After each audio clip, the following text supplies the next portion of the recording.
Ada profesor-profesor yang pinter-pinter kok nggak setuju. Heran saya. Profesor pinter atau bodoh, saya nggak tahu itu.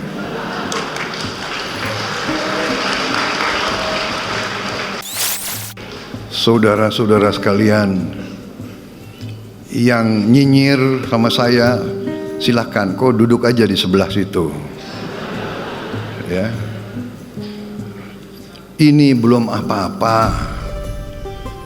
Ini belum apa-apa. Nanti 6 bulan lagi, baru saudara boleh nilai pemerintah Prabowo Subianto.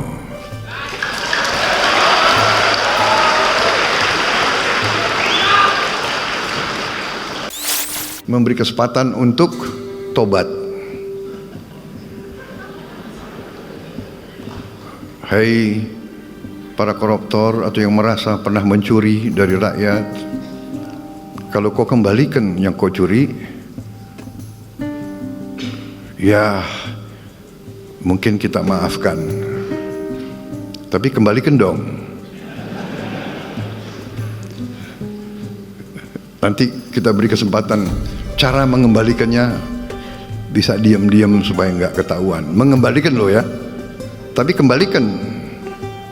Kemudian, hai kalian-kalian yang sudah terima fasilitas dari bangsa negara, bayarlah kewajibanmu. Ya. Asal kau bayar kewajibanmu, taat kepada hukum, sudah kita menghadap masa depan. Kita tidak ungkit-ungkit yang dulu.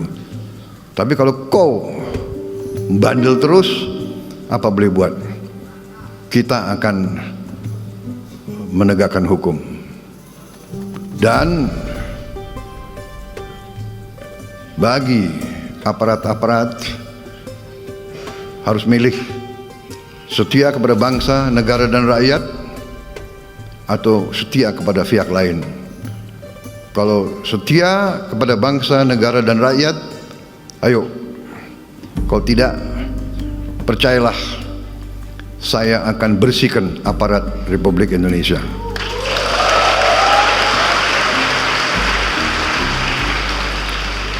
Dan saya yakin dan percaya rakyat Indonesia berada di belakang saya, saudara-saudara sekalian. Kita tidak hanya swasembada pangan, tapi dalam beberapa tahun lagi saya katakan Indonesia akan menjadi lumbung pangan dunia.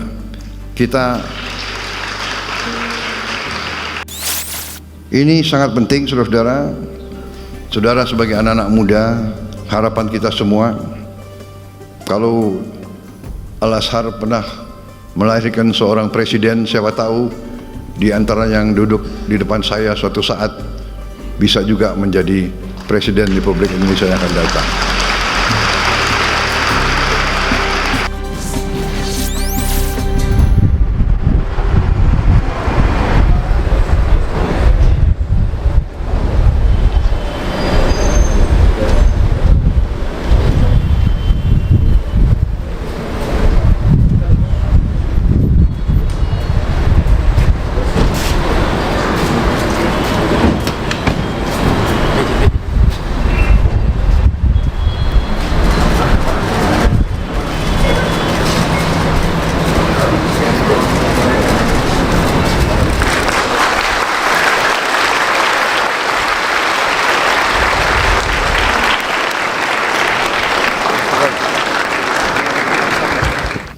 Bismillahirrahmanirrahim. Assalamualaikum warahmatullahi wabarakatuh.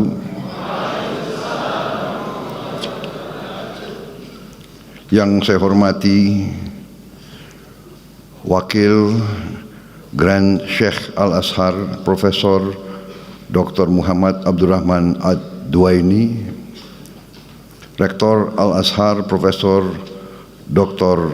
Salamah Daud, serta seluruh pengajar, seluruh sivitas akademika dari Al-Azhar yang hadir, Duta Besar Republik Indonesia untuk Mesir Dr. Lutfi Rauf, Duta Besar Mesir untuk Republik Indonesia, Yang Mulia Yasser Hashimi, Ketua Perhimpunan Mahasiswa Indonesia di Mesir, Saudara Razif Alif Al-Faiz,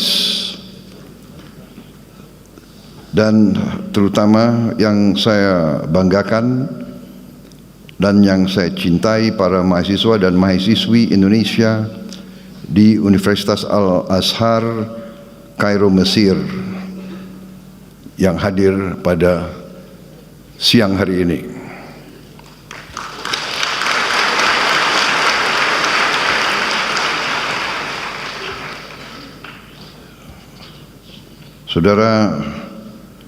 Saudara sekalian,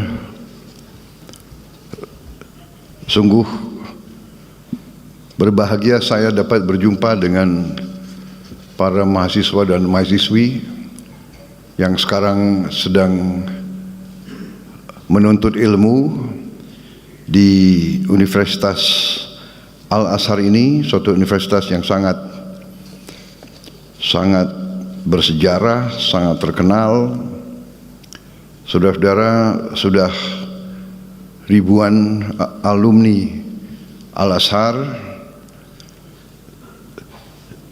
dari Indonesia, sudah banyak ulama dan pemimpin Islam di Indonesia pernah belajar di sini. Di antaranya yang paling terkenal Presiden Republik Indonesia yang keempat, Kiai Haji Abdurrahman Wahid, yang kita kenal sebagai Gus Dur.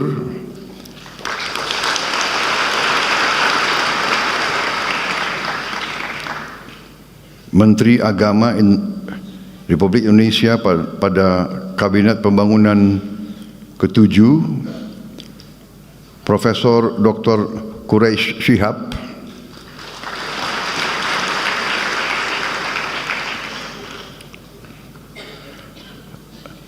tokoh besar Nahdlatul Ulama yang pernah juga menjadi Rois Am, Kiai Haji Ahmad Mustafa Bisri, Gusmus, dan Menteri Luar Negeri Republik Indonesia pada tahun 1999 sampai 2001, Profesor Dr. Alwi Shihab. Dan saya kira masih banyak lagi tokoh-tokoh dan pemimpin-pemimpin kita, pemimpin Indonesia dari berbagai kalangan, dari berbagai organisasi yang adalah lulusan Al-Azhar. Saya hadir di Mesir ini untuk dua acara penting, yaitu hari ini saya melaksanakan kunjungan kenegaraan kepada Republik Arab Mesir, diterima dengan sangat terhormat tadi di Istana Presiden di Kairo, dan di sana melaksanakan pembicaraan cukup mendalam, cukup intensif. Saya dengan Presiden Al-Sisi, kemudian dengan menteri-menteri beliau dan delegasi saya. Kita telah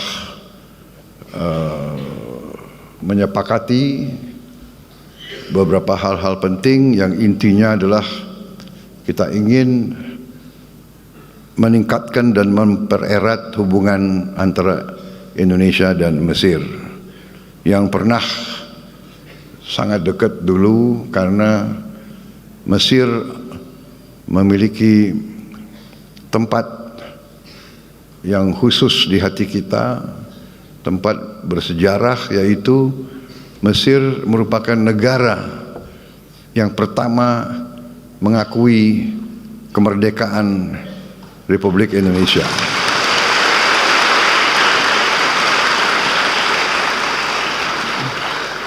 Tanpa ragu-ragu, tanpa berpikir, begitu kita proklamasikan kemerdekaan kita, Mesir negara yang pertama mengakui kita, dan akhirnya beberapa negara lain yang ikut mengakui kemerdekaan dan kedaulatan bangsa Indonesia.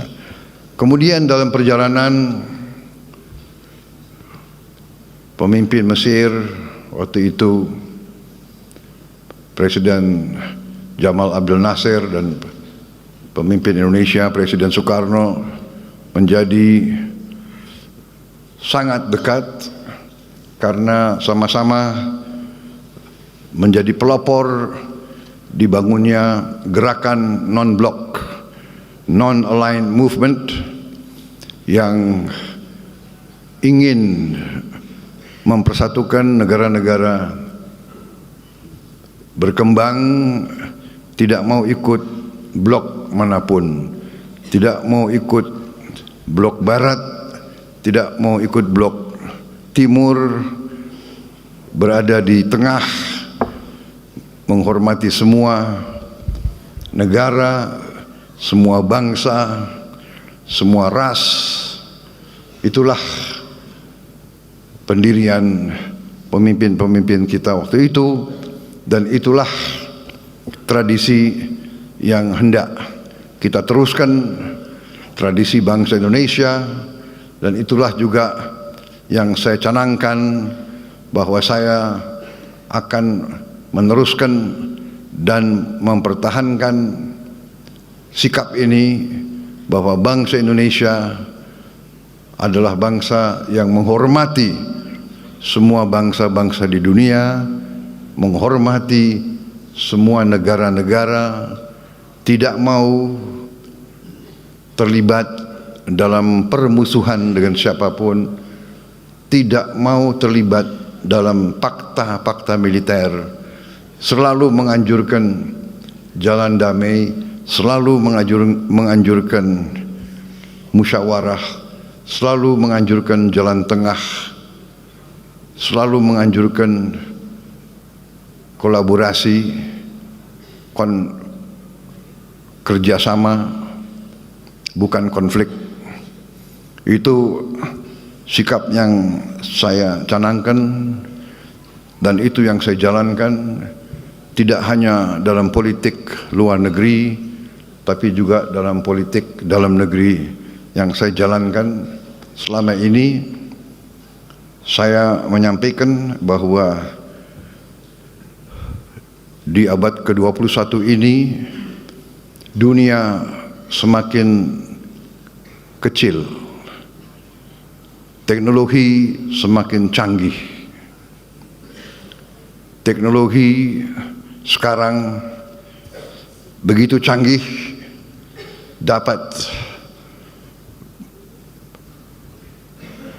memberi banyak kemudahan kepada manusia, tapi pada saat yang sama teknologi dapat juga dengan mudah menghancurkan manusia. Ini yang kita lihat sekarang. Saudara-saudara sekalian, para mahasiswa-mahasiswi, tentunya selalu saya menyampaikan hal ini karena saudara-saudara adalah bagian dari masa depan bangsa Indonesia. Kalian adalah anak-anak kita yang akan meneruskan perjalanan bangsa kita, bangsa Indonesia. Karena itu sangat penting saudara-saudara belajar dengan baik, belajar dengan tekun, belajar dengan benar. Dan saya berterima kasih, saya bersyukur saudara-saudara memilih belajar di Universitas Al-Azhar, universitas yang sangat bersejarah, universitas Islam yang mengajarkan pelajaran Islam yang damai, pelajaran Islam yang sejuk, pelajaran Islam yang moderat, pelajaran Islam yang tidak mengajarkan kebencian, pelajaran Islam yang tidak mengajarkan saling mencari kesalahan, tapi saling mencari titik-titik temu. Marilah kita bekerja sama satu dengan lain, bekerja sama dengan semua bangsa, bekerja sama dengan semua agama lain, bekerja sama dengan semua suku, semua ras, karena kita memiliki cita-cita dan kepentingan yang sama. Kita ingin mencari hidup yang baik di dunia ini. Hidup yang baik di dunia ini artinya hidup yang lepas dari ketakutan, lepas dari ancaman. Kita harus menjaga kondisi keadaan perdamaian, karena yang paling utama kita harus menjaga keamanan dan keselamatan seluruh umat, keselamatan kita sendiri, keselamatan keluarga kita, keselamatan masyarakat kita. Hanya dengan itu kita bisa meraih apa yang menjadi cita-cita setiap manusia, yaitu hidup dengan aman, hidup dengan baik, hidup menjalankan kebaikan menurut ajaran agama kita masing-masing. Ini sangat penting, saudara-saudara.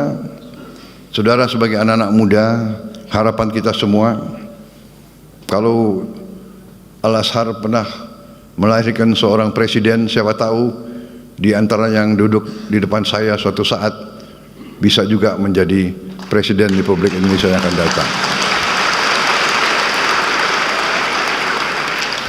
Tapi belajarlah dari contoh pemimpin-pemimpin itu. Gus Dur, saya kenal dekat Gus Dur. Gus Dur pemimpin Muslim, Ketua Umum Nahdlatul Ulama, datang dari keluarga syekh besar kita, keluarga Tebu Ireng. Tapi beliau pemikirannya sangat luas, beliau jiwanya sangat baik, beliau merangkul semua. Beliau menjadi tokoh, saya kira tokoh Muslim yang sangat terkenal sebagai tokoh inklusivisme, tokoh yang melindungi semua minoritas. Beliau pemimpin Muslim yang sangat dicintai oleh minoritas-minoritas lain. Saya ingat salah satu langkah-langkah beliau waktu ada ancaman terorisme, ada gereja-gereja yang mau dibom. Beliau memerintahkan anak buah beliau dari Ansor, dari Banser, untuk menjaga semua gereja, menjaga semua vihara, menjaga semua pura, menjaga semua kuil. Ini sesuatu yang membesarkan hati, ini yang membanggakan kita. Mungkin jarang di dunia ada pemuda-pemudi Muslim pada saat hari Natal, pada saat Tahun Baru, pada hari-hari besar minoritas, berdiri di depan tempat ibadahnya agama lain, menjaga supaya umat agama lain beribadah dengan tenang di tempatnya mereka Muslim-Muslim, pemuda Muslim yang menjaga di luar. Ini leadershipnya Gus Dur. Ini contoh yang luar biasa, dan itu pun pernah saya tiru. Sewaktu memang Gus Dur sudah tidak ada, saya memimpin partai saya. Waktu itu ada lagi ancaman-ancaman bom kepada gereja. Saya juga perintahkan pemuda-pemuda pengikut saya di Partai Gerindra untuk menjaga di kota masing-masing semua tempat ibadah agama lain, kita yang jaga, mereka yang beribadah. Ini contoh, dan itulah kenapa Gus Dur ini sangat dihormati. Walaupun beliau menjabatnya sebentar, tapi beliau masih sampai sekarang dihormati, dan beliau akhirnya sekarang diusulkan menjadi pahlawan nasional bangsa Indonesia. Saudara-saudara sekalian, ini saya kira salah satu contoh alumni Al-Azhar yang sempat menjadi pemimpin tingkat nasional di Indonesia, akhirnya menjadi presiden di Indonesia dan memberi kepemimpinan, kenegarawanan, leadership yang patut dicontoh dan dan akhirnya juga dihormati oleh bangsa-bangsa lain.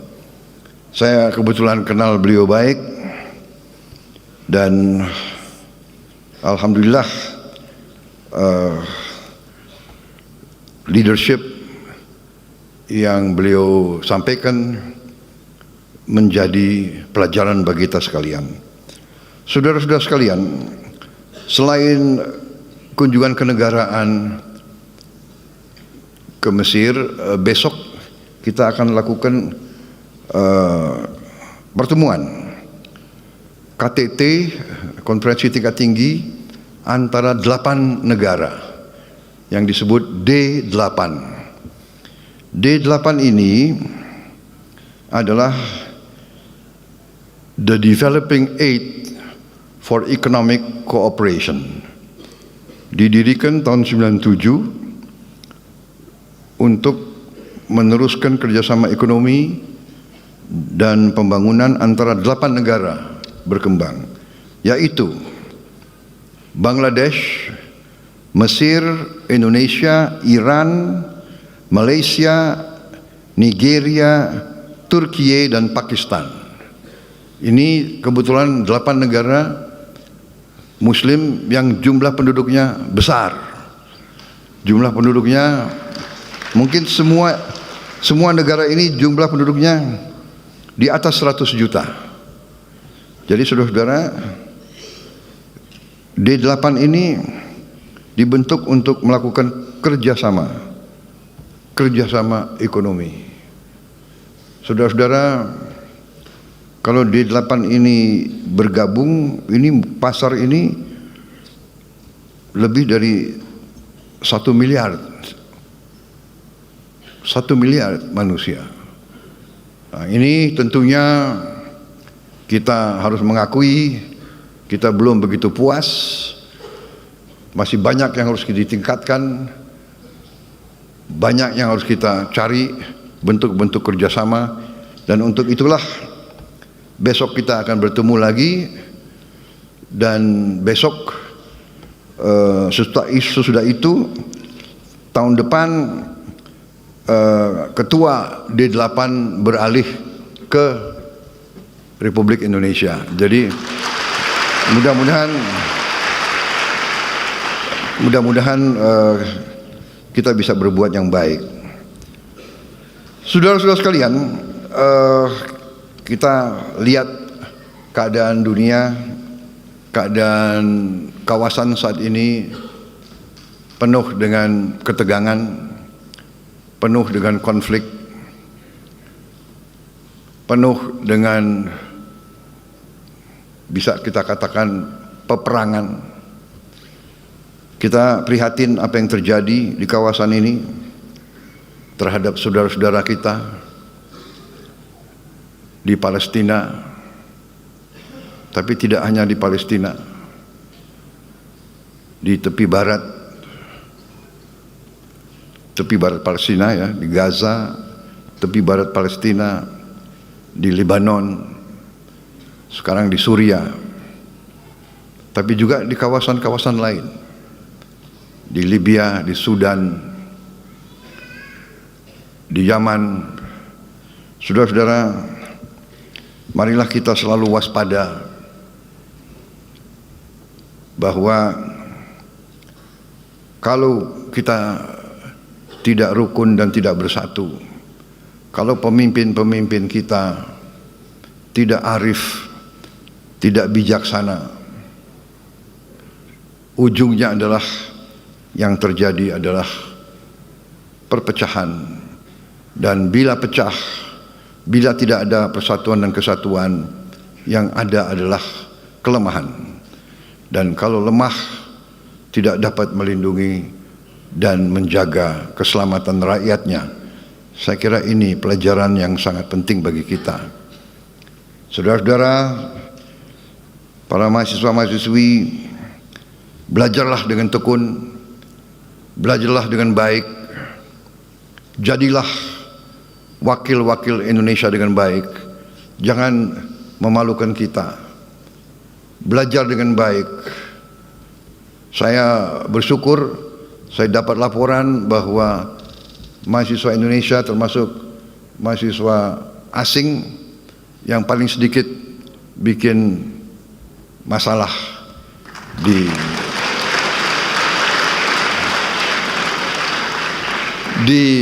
Al-Azhar dan di Mesir. Mudah-mudahan laporan ini benar adanya. Jangan hanya nggak enak sama Presiden Republik Indonesia disampaikan laporan-laporan yang bagus. Tapi tadi Presiden Al-Sisi juga mengatakan tiap kali lihat wajah orang Indonesia di Mesir, beliau selalu lihat wajah yang baik, wajah yang gembira.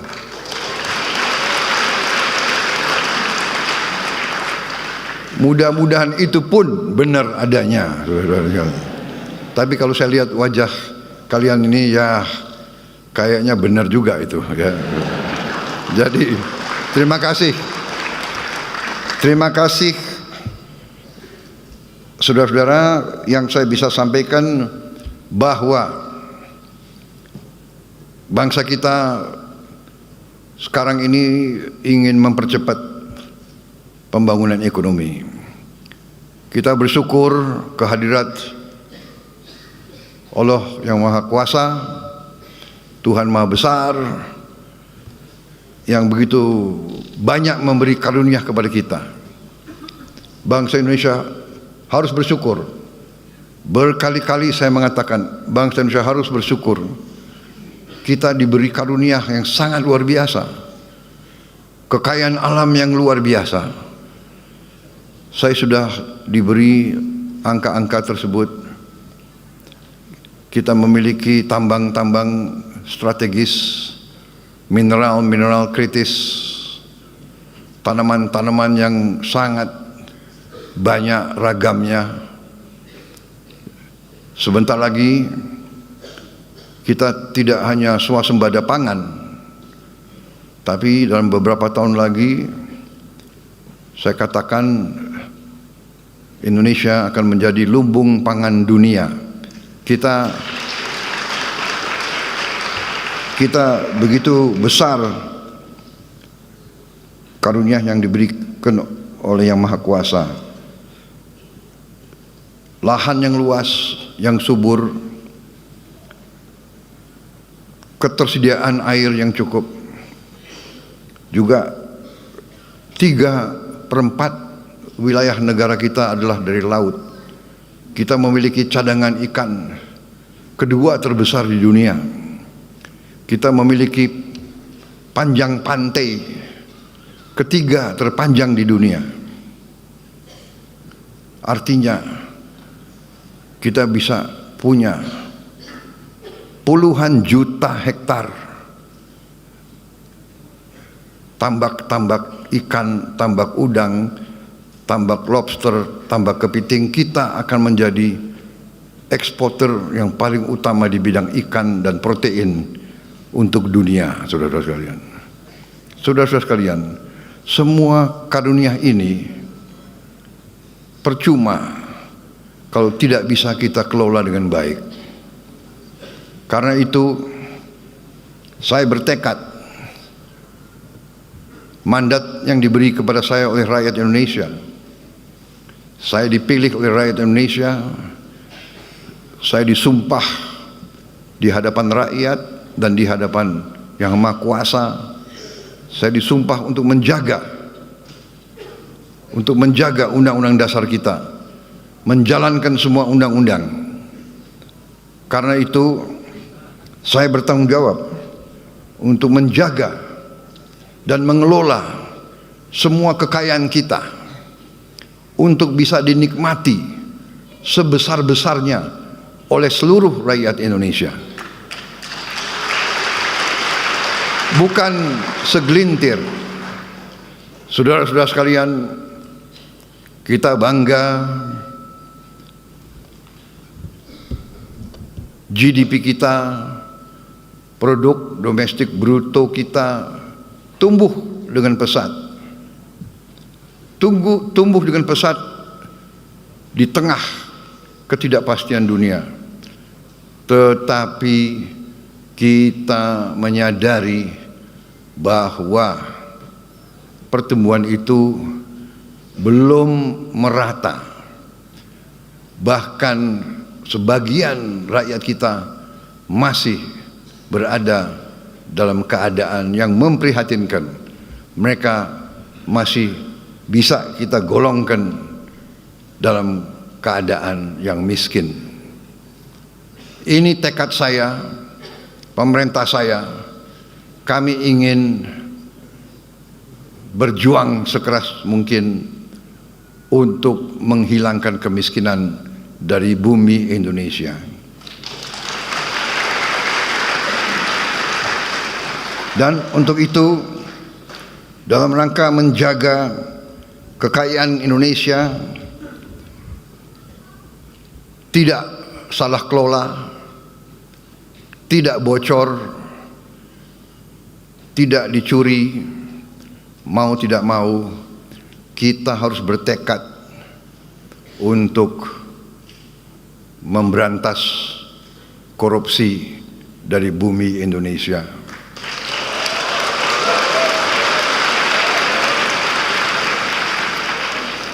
Memang banyak yang mengejek Prabowo Subianto. Saya memang sudah biasa diejek.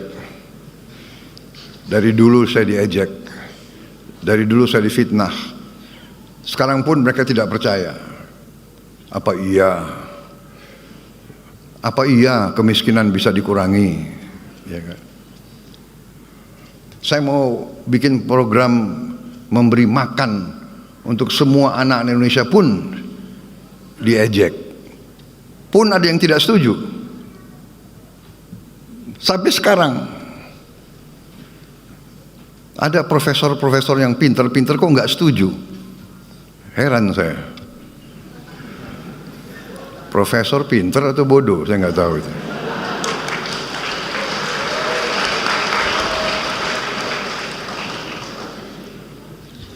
Mungkin pinter otaknya, tapi hatinya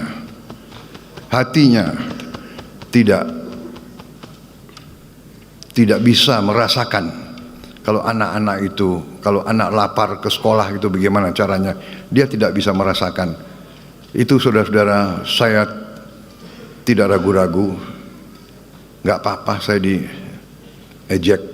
Saya yakin saya berada di atas jalan yang benar. Saya yakin rakyat Indonesia mendukung saya.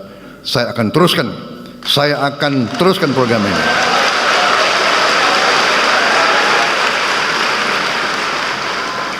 Dan mereka yang masih meragukan, 2 bulan saya memimpin, masih mereka bertanya-tanya, saya sampaikan, sabar sedikit, saya baru menjabat 2 bulan. 2 bulan, ya kan? Anda sudah hitung berapa koruptor yang sudah ditangkap?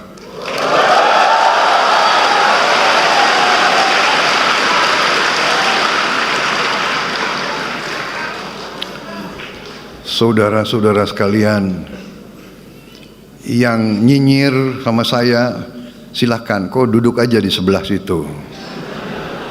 Ya. Ini belum apa-apa. ini belum apa-apa. Nanti 6 bulan lagi baru saudara boleh nilai pemerintah Prabowo Subianto.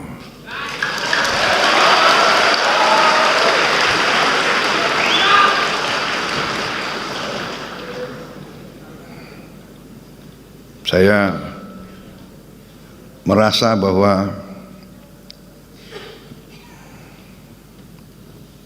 kalau sudah dipilih oleh rakyat, kalau sudah disumpah di hadapan Yang Maha Kuasa,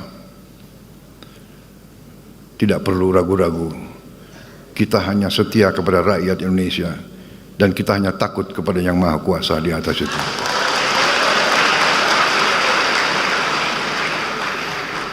Saya dalam minggu-minggu ini, bulan-bulan ini, saya dalam rangka memberi, apa istilahnya itu, memberi memberi kesempatan untuk tobat. Hai para koruptor atau yang merasa pernah mencuri dari rakyat, kalau kau kembalikan yang kau curi, ya mungkin kita maafkan. Tapi kembalikan dong. Nanti kita beri kesempatan. Cara mengembalikannya bisa diam-diam supaya nggak ketahuan. Mengembalikan loh ya. Tapi kembalikan. Kemudian, hai kalian-kalian yang sudah terima fasilitas dari bangsa negara, bayarlah kewajibanmu. Ya. Asal kau bayar kewajibanmu, taat kepada hukum, sudah kita menghadap masa depan. Kita tidak ungkit-ungkit yang dulu. Tapi kalau kau bandel terus, apa boleh buat? Kita akan menegakkan hukum. Dan bagi aparat-aparat harus milih setia kepada bangsa, negara dan rakyat atau setia kepada pihak lain. Kalau setia kepada bangsa, negara dan rakyat, ayo. Kalau tidak, percayalah, saya akan bersihkan aparat Republik Indonesia.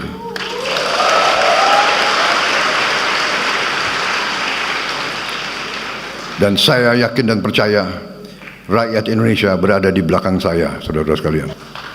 Saya kira itu yang saya ingin sampaikan.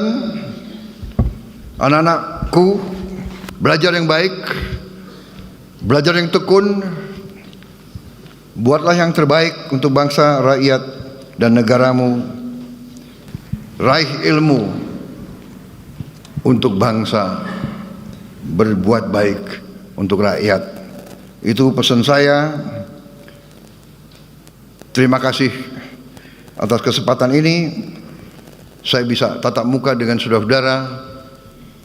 Saya bisa bicara langsung kepada kalian. Tidak gampang sekolah di negara orang, jauh dari keluarga. Saya percaya saudara tabah, teguh, dan tegar menghadapi kesulitan-kesulitan. Selamat belajar, selamat berjuang, Duta Besar, atase pendidikan. Pantaulah keadaan anak-anak kita yang punya kesulitan, ya.